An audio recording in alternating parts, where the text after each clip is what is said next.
Hello, this is John from caveofprogramming.com. In this tutorial we're going to take a look at standard C++ exceptions.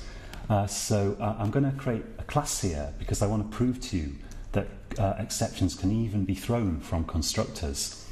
So let's create a class here called canGoWrong, and I'll put the brackets in there. Let's give it a public constructor, canGoWrong, and I'll give that an inline implementation here.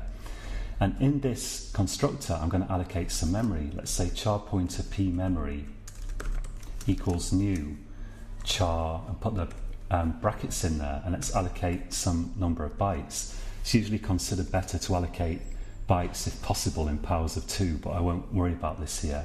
And let's say delete, and I need the brackets in there because we're deleting an array, or at least a pointer, to a load of bytes.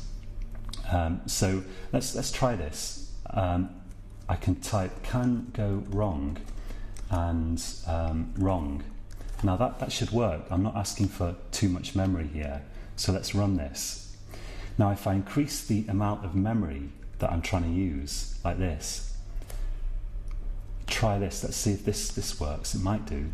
In fact, we get now an exception because my computer can't allocate that much memory. Normally, if we didn't have exceptions, we can't really allocate memory in a constructor because we can't get a return code from a constructor to say that something's gone wrong. But if you use exceptions, then you have a nice mechanism for catching memory allocation exceptions or other exceptions in a constructor, which I'm going to show you. So it's worth trying this on your IDE first of all. As I said in the last tutorial, you might need to enable exceptions for your compiler, and it used to be the case that sometimes on some implementations the default behavior of new was simply to return null if the memory couldn't be allocated.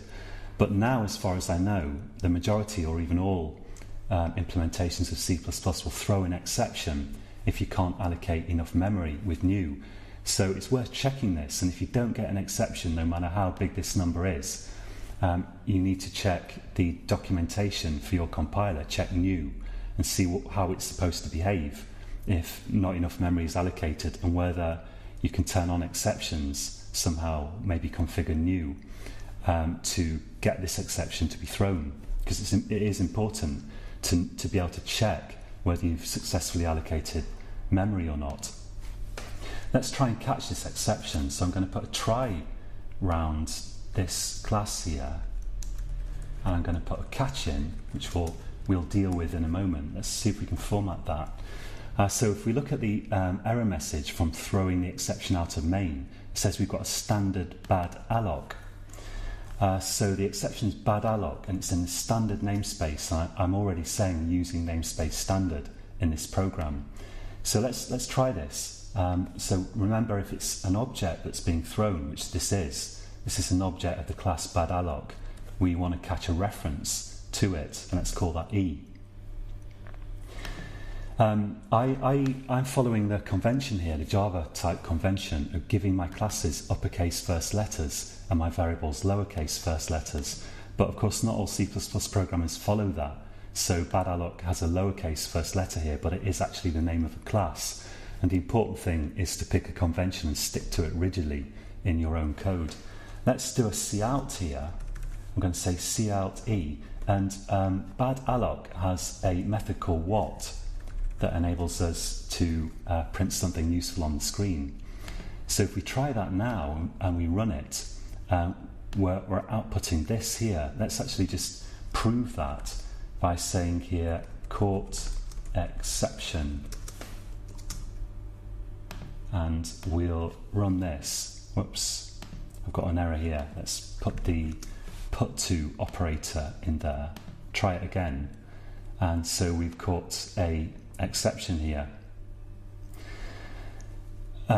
We've got some other information here which is I guess is coming from new, but we have successfully caught the exception. Let's put cout down here, still running, endler, and run this program. Whoops. And if we run this now, then we find it is still running, but we've just got some error output coming out here. So the important thing is that we've caught the exception, and we can then take action and terminate the program gracefully if necessary. You probably do want to terminate your program if you can't allocate the memory that you need. If we look up bad alloc, let's go to Safari here and search for, in fact I'm going to search for C++ exception, because in fact there's bad alloc is a child class of a parent exception class in C++. So if we take a look at this C++ reference here, or any good C++ reference, we're going to hopefully see the parent base class of C++. Unfortunately, I'm currently uploading a huge number of videos, so it's a little bit slow here. And the base class here, which is in standard namespace and exception, we're going to take a look at this in the next tutorial. But basically, the standard C++ exceptions all inherit from this exception class, and therefore they have this what method that will give you a printable string explaining kind of what's gone on, or at least letting you know what the exception was. And if you create your own exception, which we'll take a look at in the next tutorial, you can use this. You can use this class, this base class, and implement your own what method as well. So that's it for this tutorial. Again, for an exercise, try this yourself. See if you can allocate enough memory to throw an exception, and then catch the exception and check that you can do that correctly. So that's it for this time, and until next time, happy coding.